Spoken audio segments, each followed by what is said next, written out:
تو مختلف چیزوں کے لیے بیعت کی جاتی ہے۔ اب آتے ہیں اس بیعت کی طرف جو روحانیت میں ہوتی ہے۔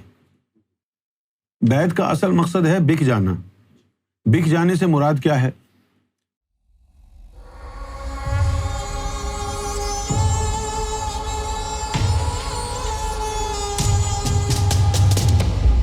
کیا یہ لفظ بیعت خلیفہ کے لیے ہے یا مرید کے لیے ہے؟ کیونکہ میں جہاں مرید بنا ہوں وہاں مرید بننے کو بھی بیعت لینا کہلواتے ہیں۔ میرا ڈاؤٹ کلیئر کر دیجیے۔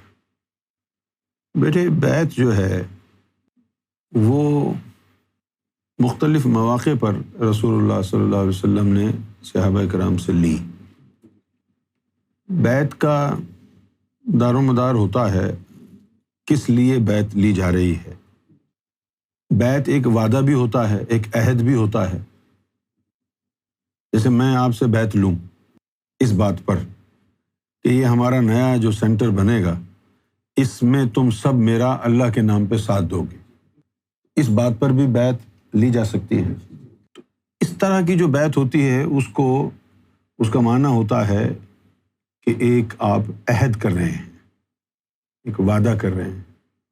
جس طرح جب صلح حدیبیہ ہوئی تھی تو نبی پاک صلی اللہ علیہ وسلم نے حضرت عثمان غنی کو بھیجا اپنا ایلچی بنا کے کفار کے پاس۔ انہوں نے ان کو روک لیا۔ اب یہ خدشہ تھا کہ شاید انہوں نے قتل کر دیا ہے، لہٰذا درخت کے نیچے بیٹھ کے جو صحابہ وہاں موجود تھے رسول اللہ نے ان سے بیعت لی کہ ہم عثمان کا بدلہ لیں گے۔ اس بات پر بیعت ہوئی، اس کو بیعت رضوان کہتے ہیں۔ اور اسی کے بارے میں اللہ تعالیٰ نے قرآن میں یہ بھی کہا صحابہ کرام کو کہ جس ہاتھ پر تم نے ہاتھ رکھا ہوا ہے یہ رسول اللہ کا ہاتھ نہیں ہے، یہ اللہ کا ہاتھ ہے۔ تو ایک عہد ہوتا ہے، اس عہد کے لیے بھی بیعت ہوتی ہے۔ دوسرا یہ کہ جیسے اب کسی کنٹری میں پریزیڈنٹ یا پرائم منسٹر کا چناؤ ہو تو اس کے لیے ووٹنگ سسٹم آ گیا ہے کہ ووٹ ڈالیں گے، لیکن اس زمانے میں بیعت ہوتی تھی۔ تو بیعت کا مطلب یہ ہوتا تھا کہ بھئی ہاں میں فلاں شخص کے ہاتھ پہ جو بیعت کر رہا ہوں تو اس کو خلیفہ تسلیم کرتا ہوں۔ یہ ووٹنگ کے طور پر بھی استعمال ہوئی ہے بیعت۔ جیسے کہ حج آنے والا تھا، 7 دن رہ گئے تھے اور یزید نے اپنا لشکر بھیج دیا۔ ان کا یہ ارادہ تھا کہ امام حسین خانہ کعبہ میں ہوں گے تو وہیں پر ان کو بیعت کرو، نہیں تو وہیں خانہ کعبہ میں مار دینا، یہ ارادہ تھا ان کا۔ بعد میں لوگوں نے بڑا اعتراض کیا، ابھی بھی سننے اعتراض کرتے ہیں کہ بھئی امام حسین نے حج کیوں نہیں کیا۔ ان کا یہ خیال ہے کہ حج کے اندر تو منع ہے کسی قسم کی خون ریزی، لیکن وہ کمبخت اسلام کو مانتا ہو تب اس بات پر بھروسہ ہو نا۔ تو امام علی مقام کو اس کا اندازہ تھا، اور خون ریزی سے بچنے کے لیے انہیں اپنی پرواہ تو نہیں تھی۔ خانہ کعبہ میں جو لوگ حج کے لیے آئیں گے، ظاہر ہے جب وہ دیکھیں گے کہ نبی کے نواسے پر حملہ ہوا ہے تو خانہ کعبہ میں ایک جنگ شروع ہو جائے گی۔ وہ اس خون ریزی کو بچانے کے لیے وہاں سے کوچ کر گئے۔ صرف یہ وجہ تھی کہ وہ چاہتے نہیں تھے کہ اللہ کے گھر میں خون ریزی ہو۔ تو بس جس نے بیعت کر لی تو اس نے سمجھو کہ ووٹ ڈال دیا۔ اب اس کو یہ پرواہ تھی کہ اس کے باپ نے اس کو خلیفہ تو مقرر کر دیا ہے، تلوار کے زور پہ زبردستی مسلمانوں سے وہ بیعت لے رہا تھا۔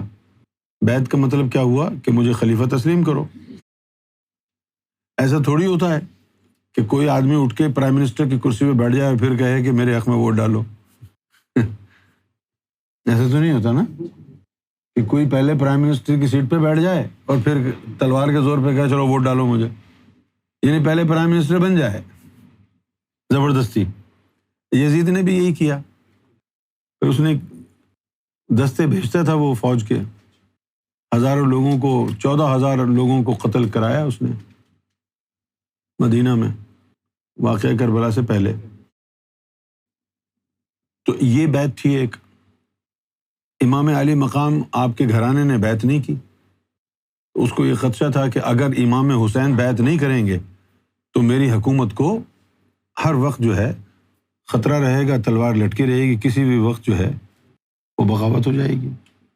لہٰذا اس کو کسی نے مشورہ یہ دیا کہ کسی حال میں تم نے امام حسین سے بیعت لینی ہے، اگر انہوں نے بیعت کر لی، تمہیں خلیفہ تسلیم کر لیا، تو پھر یہ جو ایک طبقہ رسول اللہ کی محبت میں آل رسول کے ساتھ لگا ہوا ہے، ایک بہت بڑا طبقہ تھا، تو وہ پھر کوئی پریشانی تمہیں دے گا نہیں۔ لہٰذا اپنے تخت کو بچانے کے لیے اس نے یہ ظلم کیا کہ ہر حال میں یا تو بیعت کرو یا جنگ کرو۔ اچھا، اب اگر نبی کریم صلی اللہ علیہ وآلہ وسلم کے نواسے امام علی مقام اس فاسق و فاجر اور ظالم کے ہاتھ پر بیعت کر لیتے اور اس کو خلیفہ تسلیم کر لیتے، تو یہ ایک ایسی بات تھی کہ جس سے اسلام مر جاتا، کہ نبی کے نواسے نے ایک فاسق و فاجر کو خلیفہ تسلیم کر لیا۔ نبی کے نواسے نے کھلے عام ایک ظالم کو، شرابی کو، زانی کو، فاسق و فاجر کو خلیفہ تسلیم کر لیا۔ یقیناً وہ موت سے ڈر گئے ہوں گے اور انہوں نے سودے بازی کر لی ہوگی، لیکن یہ ہو کیسے سکتا تھا؟ کیونکہ اللہ تعالیٰ نے تو آیت تطہیر نازل فرما دی تھی کہ بھئی ہم نے تم کو ہر طرح کی غلاظت سے پاک صاف کر لیا ہے، تو وہ تو اس طرح کی کسی چال میں آنے والے نہیں تھے۔ تو اب اسلام کی بقا کے لیے، ناموس مصطفیٰ کے لیے، کیونکہ اگر وہ بیعت کر لیتے اسلام تو جاتا ہی، نبی پاک صلی اللہ علیہ وسلم کی ناموس بھی چلی جاتی، کہ یہ حال ہے جن کے لیے آیت تطہیر نازل ہوئی تھی، اپنی جان بچانے کے لیے فاسق و فاجر کو انہوں نے خلیفہ تسلیم کر لیا۔ تو اب ان کے پاس ایک ہی چارہ تھا کہ اپنی جان کا نذرانہ پیش کر کے یہ مثال قائم کر دیں کہ فاسق و فاجر اور ظالم اور غیر مستحق انسان کو خلیفہ بننے پر میں راضی نہیں ہوں اللہ کے احکامات کی روشنی میں۔ انہوں نے اس کا عملی نمونہ پیش کیا، جیسے کہ رسول اللہ نے فرمایا کہ سب سے بڑا جہاد یہ ہے کہ ظالم بادشاہ کے آگے حق کا اعلان جو ہے وہ بلند کر، انہوں نے کر کے دکھا۔ ایک بیعت یہ تھی، اور ایک بیعت وہ تھی جو چچا زاد بھائی گئے تھے امام علی مقام کے، مسلم بن عقیل، کوفہ گئے تو لوگوں نے ان کے ہاتھ پہ بیعت کر لی کہ بھئی ہم امام مہدی علیہ السلام، ہم امام حسین علیہ السلام کے نمائندے کے طور پر تمہارے ہاتھ پر بیعت کرتے ہیں۔ کس لیے بیعت کرتے ہیں؟ کہ جب وہ آئیں گے تو ہم ان کے ہاتھ پر بیعت کر کے ان کو خلیفہ منتخب کریں۔ 40,000 آدمیوں نے بیعت کر، اب جب 40,000 آدمی ان کے ساتھ ہو گئے، انہوں نے بیعت کر لی، تو یزید نے چڑھائی کر دی۔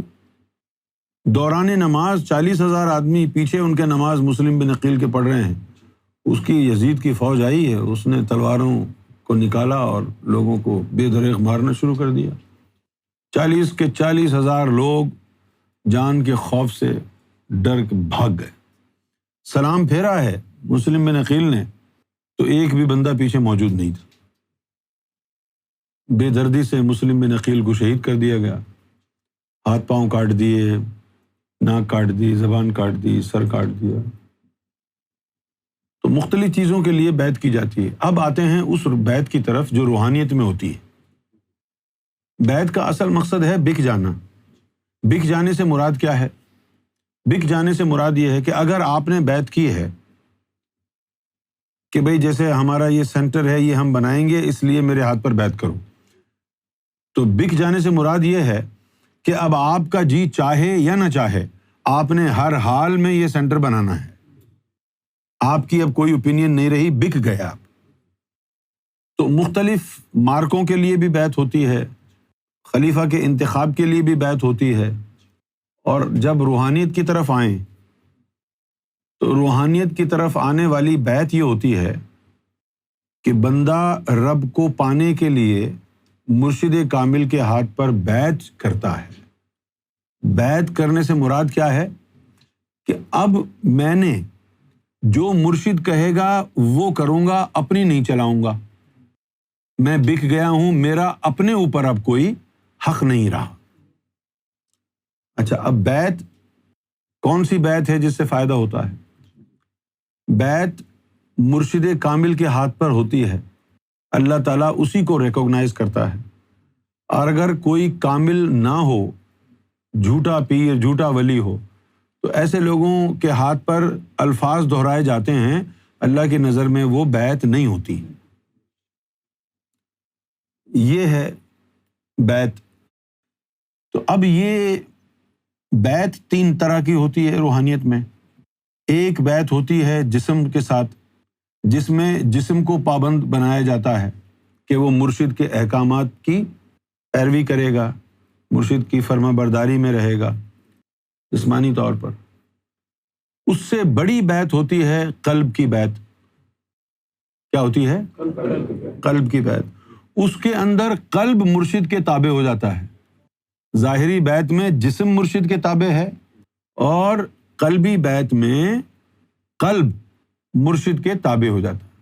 اور سب سے افضل و اعلیٰ اور نایاب بیعت روح کی بیعت۔ پوری امت محمد صلی اللہ علیہ وسلم میں، اللہ کے رسول صلی اللہ علیہ وسلم میں صرف ایک آدمی اویس کرنی کو روحانی طور پر روح کے ذریعے، آپ کی روح نے اویس کرنی کی روح کو بیعت کیا۔ اچھا، اب یہ تو ماضی کی مثال ہے، اب میں اس دور کی مثال بھی دے سکتا ہوں نا۔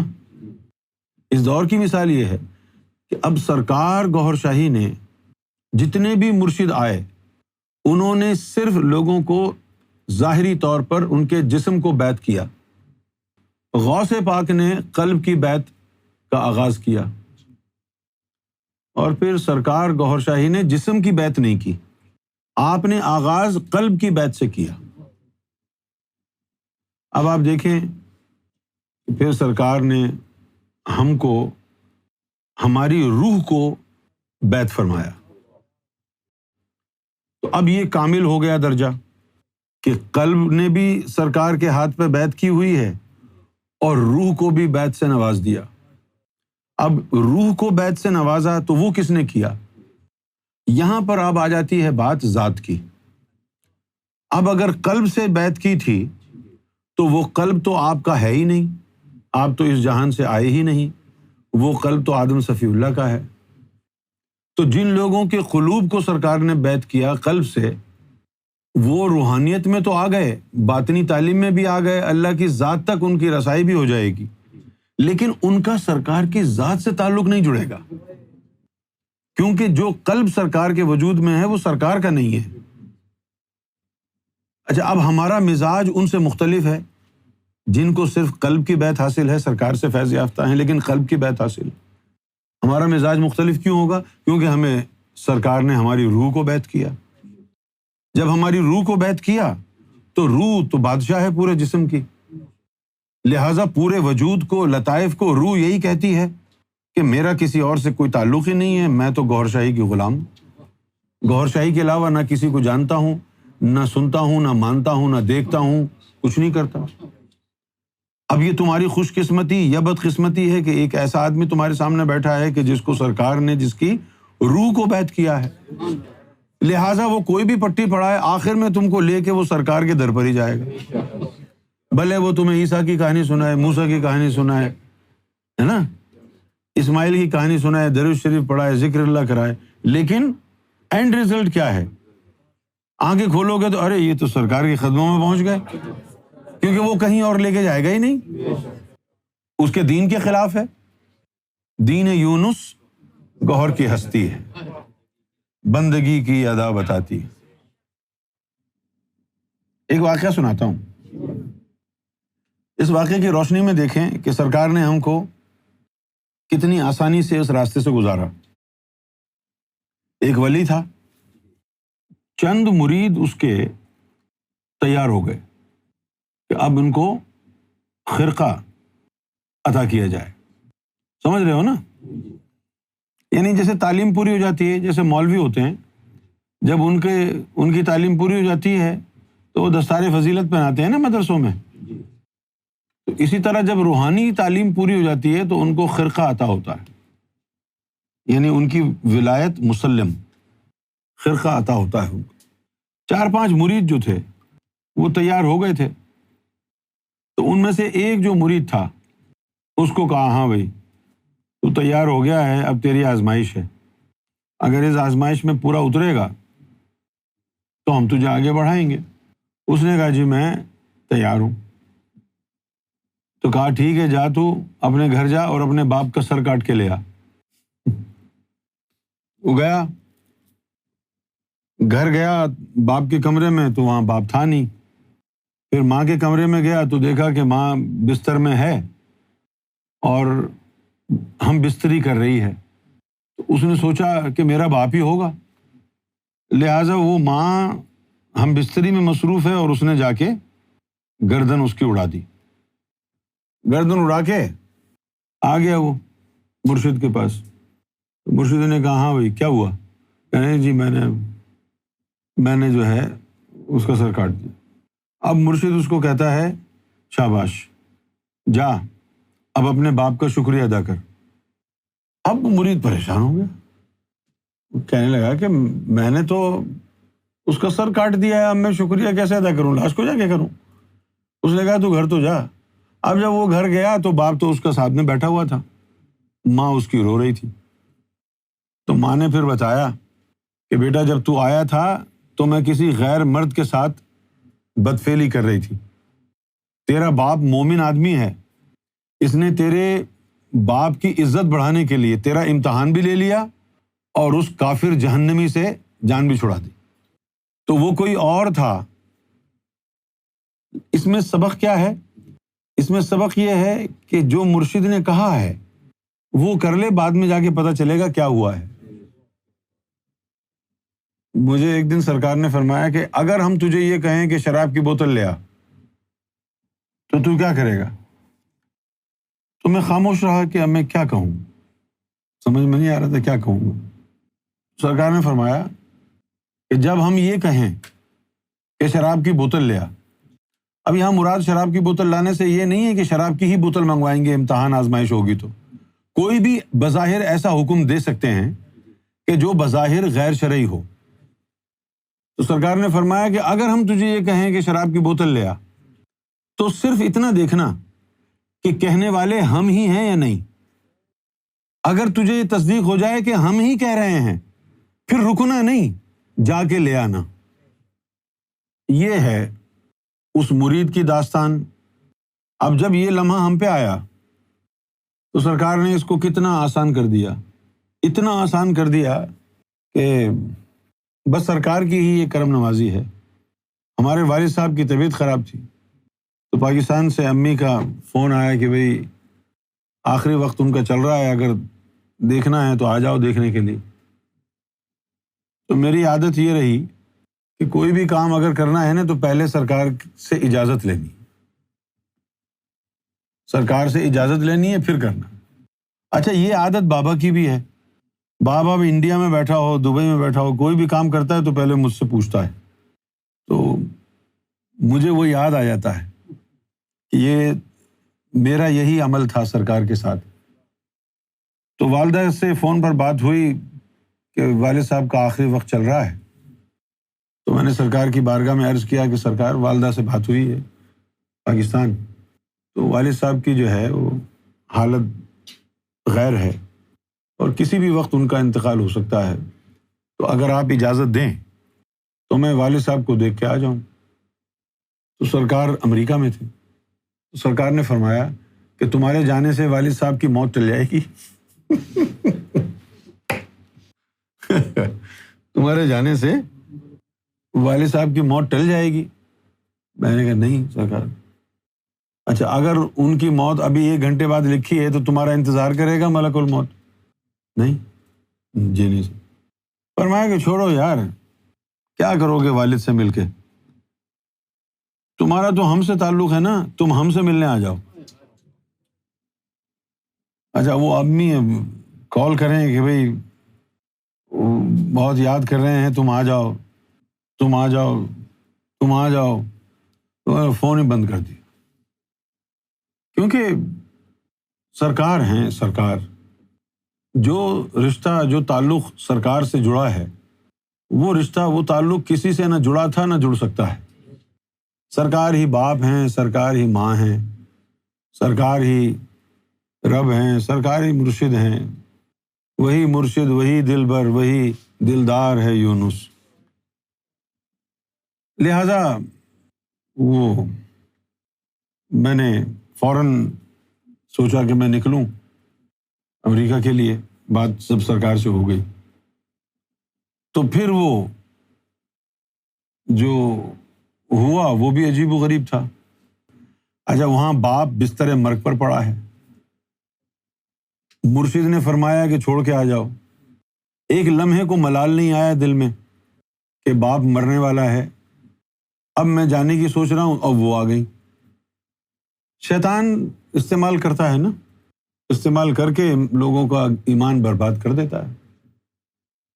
لیکن پھر میں وہ پیدل نکل گیا، کیونکہ تجربہ ہو چکا تھا نا 96 میں، پیسے تھے نہیں۔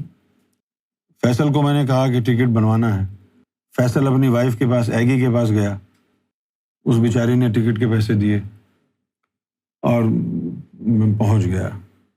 لیکن پہنچنے کے بعد ہم اترے نیوارک ایئرپورٹ پر، نیو جرسی میں۔ امجد لینے کے لیے آیا تھا، پھر وہیں سے امجد کے ساتھ ہم نکل گئے نارتھ ڈکوٹا۔ کیوں امجد؟ اب جب نارتھ ڈکوٹا پہنچے تو اپنے مقام پر پہنچنے سے 100 میل پہلے ہی ہائی وے پر سرکار کی گاڑی کو دیکھ لی، بالکل ایسے، ورنہ ہائی وے پہ کہاں نظر آتی ہے گاڑی؟ سرکار وہاں سے ہاتھ ہلا رہے ہیں، یوں آ رہے ہیں، ہم یہاں سے جا رہے ہیں، تو سرکار نے کہا وہیں رکو، تو ہم نے سائڈ میں گاڑی لگا لی، سرکار موڑ کے لائے، گاڑی کھڑی کی اور اتر کے سرکار ہماری گاڑی کی طرف آ رہے ہیں، ہم سرکار کی گاڑی کی طرف جا رہے ہیں۔ تو میں امجد سرکار کے قدموں میں گر گئے۔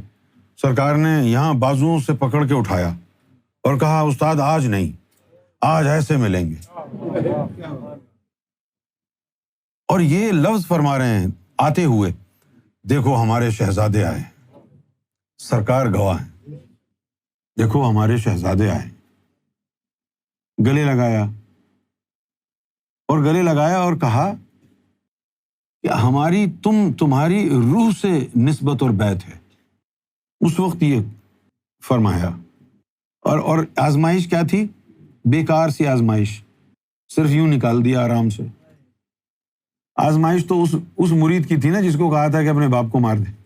یہاں تو باپ مر رہا ہے آلریڈی، کہا کہ بس جا نہیں ادھر، میرے پاس آ جا۔ اس طرح سرکار نے ہر طرح کی آزمائشوں سے خود ہی نکال دیا ہے، ورنہ ہم تو کسی قابل نہ تھے اور نہ آج ہیں۔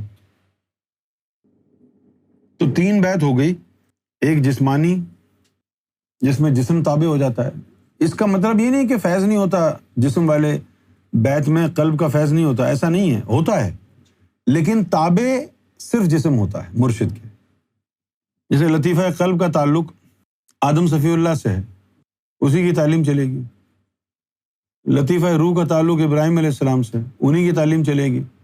لطیفہ سری موسیٰ علیہ السلام، خفی عیسیٰ علیہ السلام، اخفا محمد رسول اللہ، انا کا تعلق اللہ سے ہے، اور جسم کا تعلق مرشد سے ہے۔ نفس کا تعلق شیطان سے ہے، جسم کا تعلق مرشد سے ہے۔ یہ بات تو دین الہی میں بھی آئی ہے نا۔ اب جب قلب کی بیعت ہوتی ہے، ایک تو قلب کا فیض ہوتا ہے، فیض ہونا کوئی غیر معمولی بات نہیں ہے بھئی۔ رسول اللہ نے بھی کئی صحابہ کرام کے قلب کو فیض دیا نا، مولا علی نے بھی فیض دیا نا، ذاکر قلبی بنا ہے نا۔ لیکن ایک وہ ہوتا ہے جس کے قلب کو مرشد بیعت کر لیتا ہے، پھر وہ صرف ذاکر قلبی نہیں ہے، پھر وہ ملکوتی مرید ہے۔ اب میں نے جیسے بتایا پوری امت میں ایک بندے کو، ہمارے بھی حلقے میں یقیناً اور بھی لوگ ہوں گے جن کی روح کو سرکار نے بیعت فرمایا ہے، لیکن ان کا ابھی بتایا نہیں جا سکتا۔ جس طرح میں نے اپنی شاعری میں لکھا ہے اختیار ہر ایک دل پہ اس کے خالق کا، گوہر کا بندہ کسی غیر سے وفا نہ کرے۔ وہ قلب کی بیعت کے سلسلے میں یہ بات ہے، اختیار ہر ایک دل پہ اس کے خالق کا، گوہر کا بندہ کسی غیر کی ثنا نہ کرے۔ کسی کی بیوی ہے، اب اس کو تم نے طلاق دے دی، طلاق کے بعد وہ کسی اور کی ہو گئی، اب وہ تمہاری بات تھوڑی سنے گی کیا؟ اسی طرح قلب کا ہے، جب قلب کا یہ معاملہ ہو جاتا ہے تو پھر جس نے قلب کو خریدا ہے، بیعت کیا ہے، وہی اس کا رب ہے، صرف اسی کا نام لے سکتا ہے، وہ کسی اور کا نام نہیں لے سکتا۔ تو ہے اختیار ہر ایک دل پہ اس کے خالق کا، گوہر کا بندہ کسی غیر کی ثنا نہ کرے۔ وفا کے واسطے جس کو بنایا گوہر نے، وہ دل وفا نہ کرے، ان سے کیوں وفا نہ کرے؟ تڑپ تڑپ کے نکل جائے تن سے خون سارا، گوہر گوہر ہی کہے دل خدا خدا نہ کرے، گوہر گوہر ہی کہے دل خدا خدا نہ۔ تو یہ بیعت کی میرا خیال ہے کہ ایک جامع تشریح ہو گئی ہے، کئی قسم کی بیعت ہو گئی۔